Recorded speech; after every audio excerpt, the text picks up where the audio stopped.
This year, getting time in left field, and he hits this ball in the air, deep out to right. That one carrying well. It is gone. So Nick Solak, in his first at bat of the season, goes the other way for a home run, and the Rangers are on the board. This is impressive for a lot of reasons. First of all, the strength. As he gets a fastball that's away, they kind of hit their spot. Looks like that's what they wanted. It's the first fastball he saw in the at-bat, right? He didn't play in the first couple of games. He sees a curveball, he sees a changeup, and the first fastball he sees in the zone, he hammers it opposite field for a homer. It's not easy to do. It's not easy to sit around. Being a platoon player while the numbers add up can be challenging. But now Garcia is on for Andy Ibanez, who struck out his last time in. And he shoots this one to the alley in right field. That gets down, and that'll be extra bases. With El Bombi off to the races, he should score easily. He heads to the plate, and he's in. RBI double for Andy Ibanez, and it's 6-2. That's nice to see for Andy Ibanez. What a good-looking swing. You have an RBI situation. You get a pitch down the middle, didn't do very much. They're trying to go up and in. Looked like it might have been a cutter.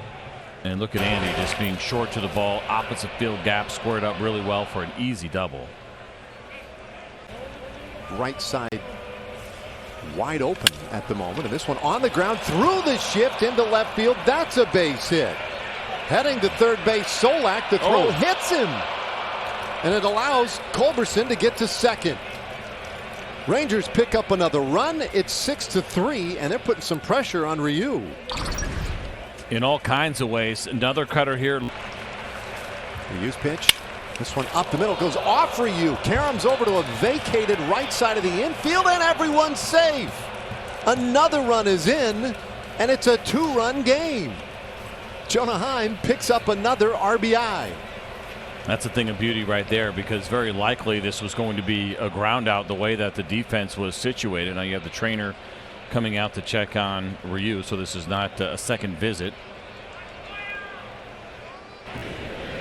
Runners on the corners, and this one in the air out to left field. That will get down, and it will get to the wall. Culberson is in.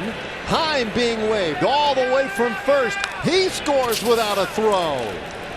A two-run double in the pinch for Brad Miller. And the Rangers have come all the way back to tie it in the fourth. Absolutely amazing. This is 2022 baseball. You don't wait around. You play platoons. We saw a team like the Giants do that to 107 wins last year, and Brad Miller has no problem with it at all. Coming off the bench, mentioned that Merriweather had an issue with on-base and slugging against left-handed hitters. Good example of Brad Miller, what we saw from him in game one. Seeing a pitch middle away, driving it the other way. Not getting big, not getting selfish. It's a 2 RBI double. That might have surprised some folks. The 1-1. And that one out to left field. Drops down, base hit. And Miller being waved. He'll score. RBI single by Seager. And the Rangers have their first lead of the game. It's 7-6. Off the bat, I'm not sure Corey Seager knew where that ball was after he swung. Let's take a look at this. I thought he had kind of an interesting reaction watching it in live time. Oh, that's what it was. Ooh.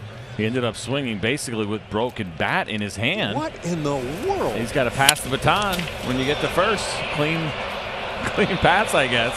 I thought he just didn't see it. He must work out. Then you have a reputation as being a really good dude. And there's a base hit into right field by Lowe. It scores another run. It allows Solak to get to third, and the Rangers have a two-run lead. Rangers fans getting spoiled a little bit. I promise you it will not work out this awesome all the time, but it's been incredible that right now Chris Woodward is pushing all the right buttons, the way that he has balanced this lineup and the pinch hit opportunities, playing the platoon advantage. Nathaniel Lowe, we talk about it all the time with him. He sprays the ball as good as anybody, and he's perfectly content. Now, pulled ground balls in general, something you try to stay away from, but he had plenty of room to work with. I always wondered, do you go into a job saying, yeah, hope I keep it for 3 or 4 years? Well, Miller hits a breaking ball and lofts it into short center field. Catch made out there by Springer. Solak charging to the plate. He scores. So a sac fly for Brad Miller on a very shallow fly ball. But the Rangers willing to challenge Springer's arm, and it works out. It's 9-6. That's the right play.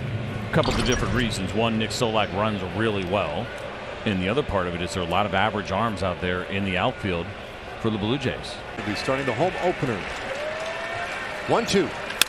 And that ball smoked down the left field line. That could be trouble. It is gone.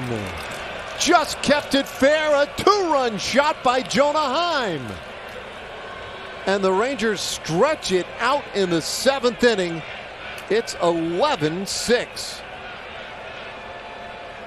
No, right on time as you're talking about the catching core here. Now the new one with the Rangers. Felt like the Rangers were really counting on more the middle top of the lineup to get it done.